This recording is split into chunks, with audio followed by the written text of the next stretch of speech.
Pernah nggak kamu duduk di sebuah obrolan? Awalnya biasa saja, lalu pelan-pelan berubah jadi membahas keburukan orang lain. Kita tidak ikut bicara, hanya mendengar.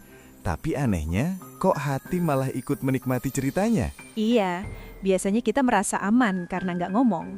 Nah, justru disitulah jebakannya. Banyak orang merasa selamat dari dosa gibah karena lisannya diam. Padahal Islam tidak hanya menilai lisan, tapi juga sikap, hati, dan pembiaran terhadap kemungkaran. Kalau kita perhatikan, gibah itu hidup karena ada pendengar. Tanpa pendengar, pembicaraan buruk akan mati sendiri. Artinya, pendengar punya peran besar dalam menyuburkan atau mematikan dosa ini. Berarti pendengar juga punya tanggung jawab. Betul, dan Rasulullah Shallallahu Alaihi Wasallam pernah memberikan contoh yang sangat kuat agar para sahabat benar-benar memahami betapa menjijikannya gibah. Suatu hari, Nabi melewati dua orang yang sedang membicarakan keburukan seseorang. Lalu Nabi bersabda kepada mereka, "Turunlah kalian dan makanlah bangkai keledai itu." Hadis ini diriwayatkan oleh Abu Daud. Mereka terkejut dan berkata, "Wahai Rasulullah, siapa yang mau makan bangkai?" Nabi menjawab, "Apa yang kalian makan tadi dari kehormatan saudara kalian lebih busuk daripada bangkai ini." Bayangkan, gibah tidak hanya disebut dosa, tapi disamakan dengan sesuatu yang paling menjijikkan bagi manusia. Perumpamaannya ekstrim banget ya. Iya, supaya manusia tidak menyepelekan dosa yang kelihatannya ringan. Karena gibah sering dianggap cuma bercanda, cuma curhat, cuma cerita. Padahal efeknya merusak kehormatan orang dan mengotori hati sendiri. Dan ada kisah lain yang lebih mengguncang. Dalam perjalanan Isra Mi'raj, Rasulullah Shallallahu Alaihi Wasallam melihat sekelompok manusia dengan kuku dari tembaga.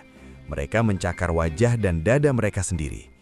Ketika Nabi bertanya tentang mereka, dijelaskan bahwa mereka adalah orang-orang yang semasa hidupnya suka memakan daging manusia. Maksudnya melakukan gibah dan merusak kehormatan orang lain. Hadis ini juga diriwayatkan oleh Abu Daud dan dinilai hasan. Berarti azabnya nyata banget ya. Sangat nyata. Ini juga ditegaskan langsung oleh Allah dalam Al-Quran, Surat Al-Hujurat ayat 12. Janganlah sebagian kamu menggunjing sebagian yang lain. Apakah kamu suka memakan daging saudaramu yang telah mati? Allah tidak pakai perumpamaan ringan. Karena dosa ini sering dianggap kecil, maka peringatannya dibuat sangat keras. Sekarang pertanyaannya, kenapa mendengar gibah bisa lebih berbahaya daripada yang berbicara? Pertama, pendengar memberi panggung. Tanpa penonton, pertunjukan tidak akan jalan. Kedua, hati pendengar ikut ternodai, meskipun lisannya diam.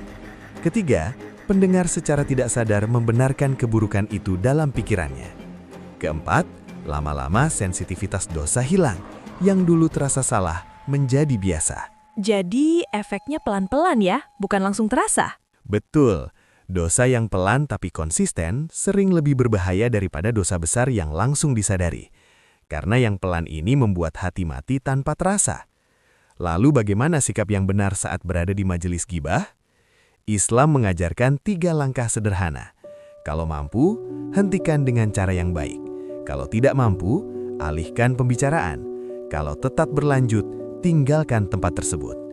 Ini bukan soal sok suci, tapi soal menjaga iman dan kebersihan hati. Berarti menjaga iman itu aktif, bukan pasif. Tepat sekali. Kesimpulannya, gibah bukan dosa kecil. Mendengarkan, menikmati, atau membiarkannya sama-sama berbahaya.